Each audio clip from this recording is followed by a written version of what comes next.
Good day everyone, mabuhay. Today we will discuss the chapter 5 at the University of Santo Tomas. Part of our presentation, i-discuss ko muna ang content ng aming report. So, number 1, study. So, dito, i-discuss namin ang mga nangyari kay Rizal during his college year at the University of Santo Tomas. Number 2, the romance. So, dito, i-discuss namin ang mga naging karelasyon ni Rizal habang siya ay nag-aaral sa Santo Tomas. And number 3, brutality experience. So, dito, i-discuss namin ang naging experience ni Rizal. Ang brutality experience ni Rizal galing sa mga Spaniard during his college life. And the number 4 is literature. So, dito, i-discuss namin ang mga naisulat ni Rizal na poems at Mother's opposition to higher education. So after graduating with the highest honor in the Ateneo, Rizal had to go to the University of Santo Tomas to pursue his higher studies. Both his father Don Francisco and his brother Pasiano wanted Jose to pursue higher learning in the university. But his mother, Doña Teodora, doesn't want Rizal to go to the university and pursue higher education because he knows what happened to the Gomburza and he is afraid that it might happen to his son. Doña Teodora said, "Don't send him to Manila again. He knows enough. If he gets to know more, the Spaniards will cut off his head." So yun yung reason ni Doña Teodora kung bakit ayaw niya na mag-aral pa si Rizal at mas madagdagan pa yung kaalaman ni Rizal kasi natatakot siya na baka matulad si Rizal sa nangyari sa Gomburza. So Jose Rizal himself was surprised to his mother's response. So nagtataka rin si Rizal kung bakit ganun yung reaction or yung decision ng mother niya.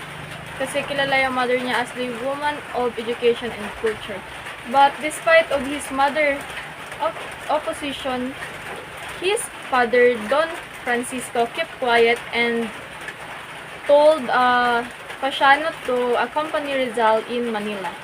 Rizal enters the university. So in April 1877, Rizal, who was nearly 16 years old, matriculated at the University of Santo Tomas, taking up the course Philosophy on Letters.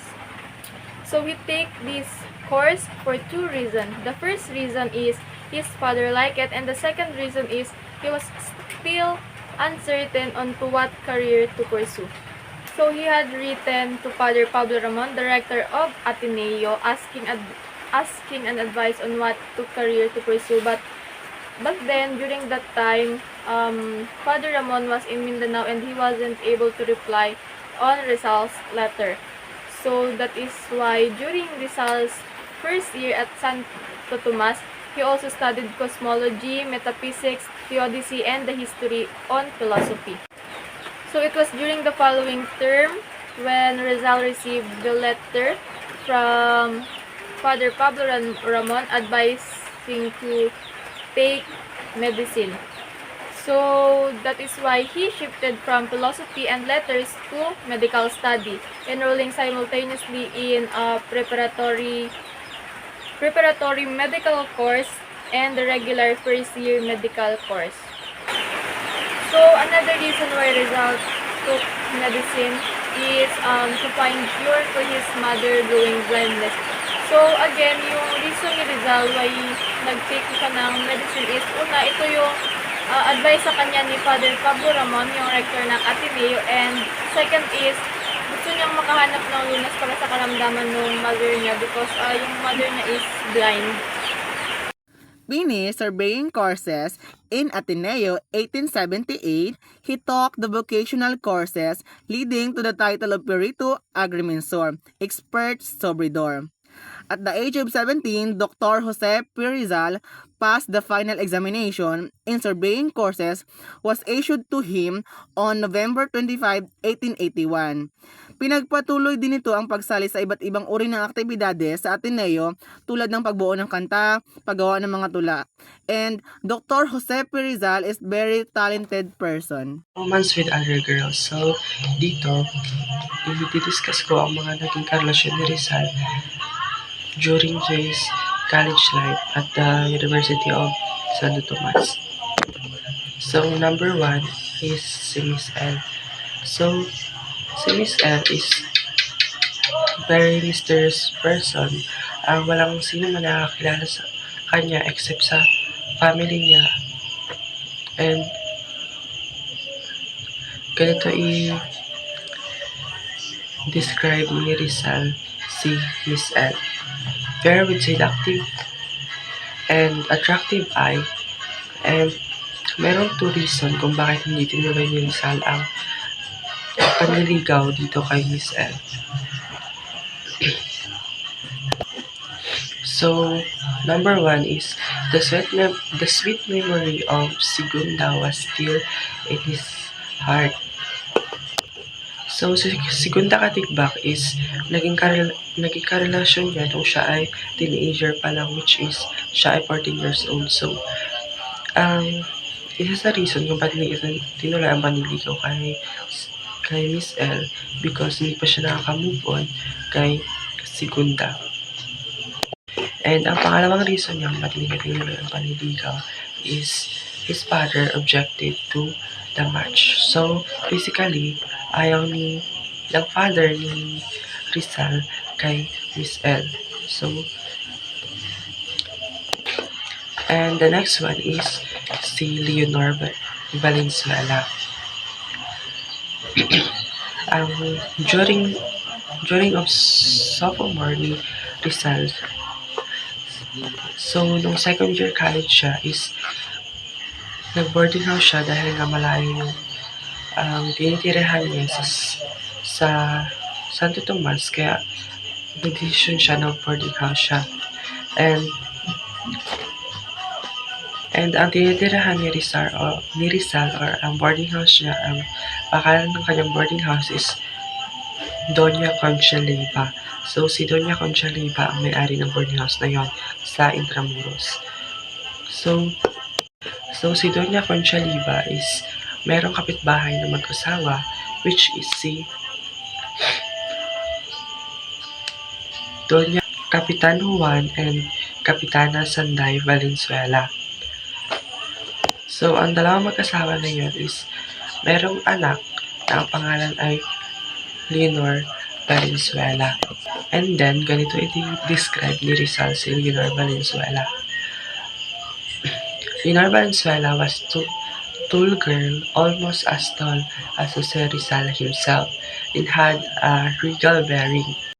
He sent her love notes written in invisible ink. So, ang invisible ink is yun yung salt na tinunaw sa water at ayun ang pinakasusulat ni Rizal sa kanyang letter. So, yung invisible ink na yun is initapat mo lang siya sa ilaw para makita mo yung mga nakasulat. And then, for some reason, bigla na lang hininto ni Rizal ang panliligaw dito kay Leonor Valenzuela. The next one is si Leonor Rivera. So, si Leonor Rivera is nakilala niya nung lumipat siya ng boarding house. So, si Rizal and si Leonor Rivera is tinatago nila ang relationship nila sa kanilang parents dahil matakot sila na malaman ito ng mga parents nila dahil sila ay magpinsan. So nagkita sila sa Casa Tomasina.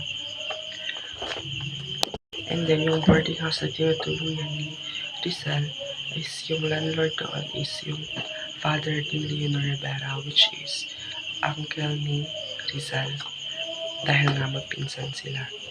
So, ganito i-describe ni Rizal si Leonor Rivera.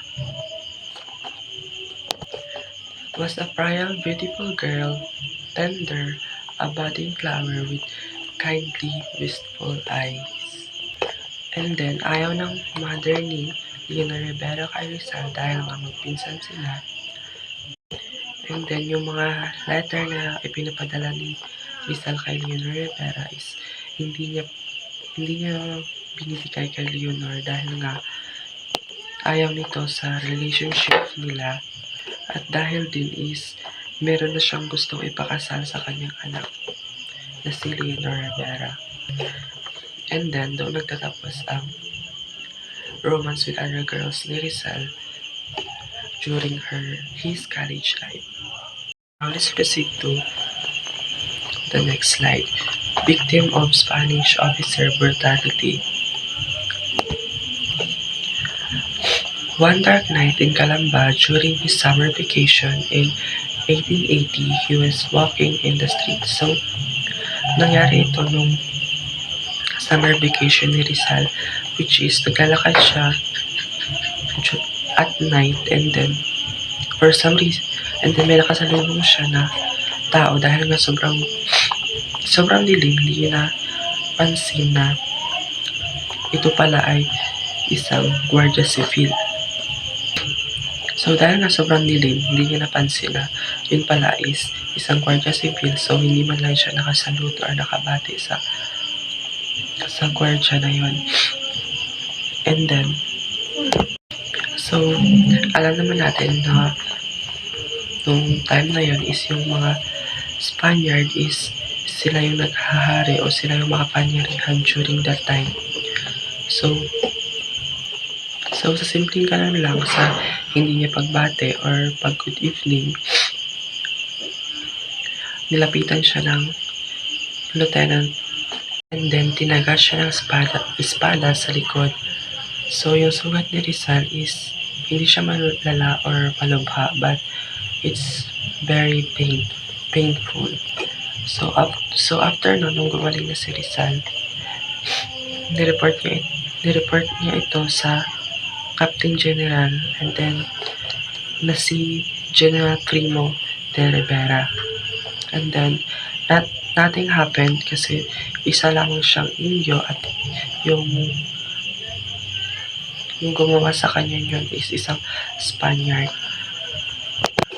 or yung abuser is isang Spaniard.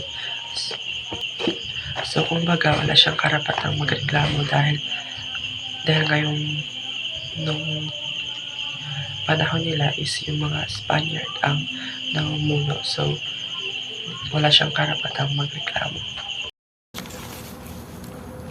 To the Filipino youth in 1879.